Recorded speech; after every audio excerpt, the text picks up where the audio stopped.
આદિ અનાદિ કાળથી વસનારા અમારા આદિવાસી પૂર્વજોની જમીનો છે। તમારું જંગલ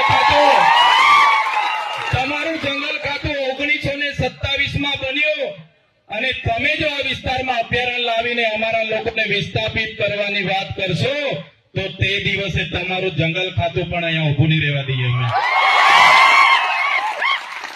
આશ્વાસન આપવા માટે આવ્યા છે, તમે એકલા નથી। એ દિવસે ખાલી અહીંથી આહવાન કરજો, અમે ડેડિયાપાડા તો ખરા જ, અંબાજીથી ઉમરગામ સુધીના આદિવાસીઓ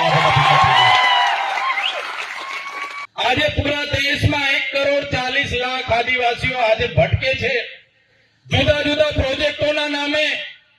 આજે 1,40,00,000 લોકોને પોતાના ગામ, પોતાના સમાજ, પોતાના સંસ્કૃતિથી છીન ભીન થઈ જવું પડી છે। આજે આપણા વિકાસની વાત આવે ત્યારે આ સરકાર, મોંઘી સરકાર સાંભળતી નથી, પણ આદિવાસીઓના ભોગે ઉદ્યોગપતિઓના વિકાસમાં સરકાર માને છે। ત્યારે સાથીઓ, એક થવાની જરૂર છે। આજે તમારો વારો છે, વ્યારાવાળાનો વારો આવશે આવનારા દિવસોમાં, કેવડિયાવાળાનો, માલ સામોટ હોય, સાપુતારા હોય, જે પણ પ્રોજેક્ટો આવે છે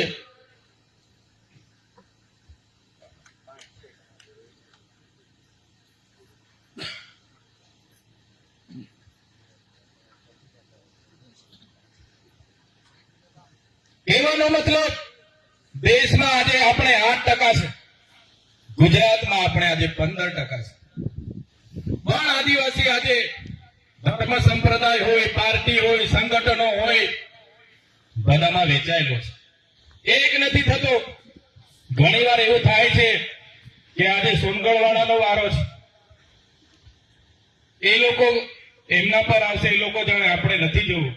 ક્યારેક એવું થાય છે કેવડિયાવાળા જાણે, ક્યારેક એવું થાય કે વ્યારાવાળા જાણે, પણ આપણે સ્ટેચ્યુ ઓફ યુનિટી માટે જમીન સંપાદન થતી હોય, ઉકાઈ માટે લડવું હોય કે વ્યારાની હોસ્પિટલ માટે લડવું હોય, આપણે બધાએ એક થઈને લડવું પડશે। ત્યારે જ આ સરકારને આપણે અહીંથી ખદેડીને ગઈશું, નહીં તો આવનારા દિવસોમાં બિસ્તરા પોટલા લઈને મજૂરી માટે તૈયાર થઈ જવું પડશે। મેસોપોટેમિયા સંસ્કૃતિની વાત આવે, એમાં આદિવાસીના સભ્યતા અને અવશેષો મળે છે। એ સભ્યતા અને એ સંસ્કૃતિ એ સમાજમાંથી આવી છે।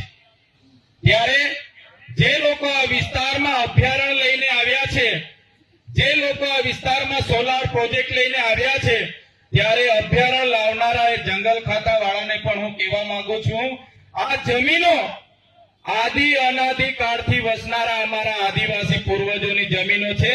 તમારું જંગલ ખાતું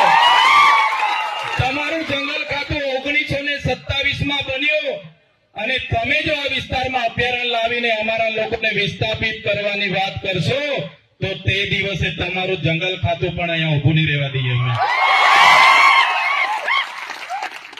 જ્યારે ઉકાઈ ડેમ બનતો હતો ત્યારે આપણા લોકોની ગામડા ખાલી કર્યા। નર્મદા ડેમ હોય, કડાણા ડેમ હોય, પાનમ ડેમ હોય, તમામ ડેમો વખતે ગામડા ખાલી કરી આપ્યા છે। રોડ આવે, હાઈવે આવે, સરકારી આવાસો આવે, નવી પરિયોજના આવે, એક કાકરાપાડ હોય, સ્ટેચ્યુ ઓફ યુનિટી હોય, જ્યાં પણ સરકારને જરૂર પડી છે, જ્યાં પણ દેશના વિકાસ માટે આદિવાસીનો ભોગ લેવામાં આવ્યો છે, આદિવાસીએ પોતાનો ભોગ આપ્યો છે।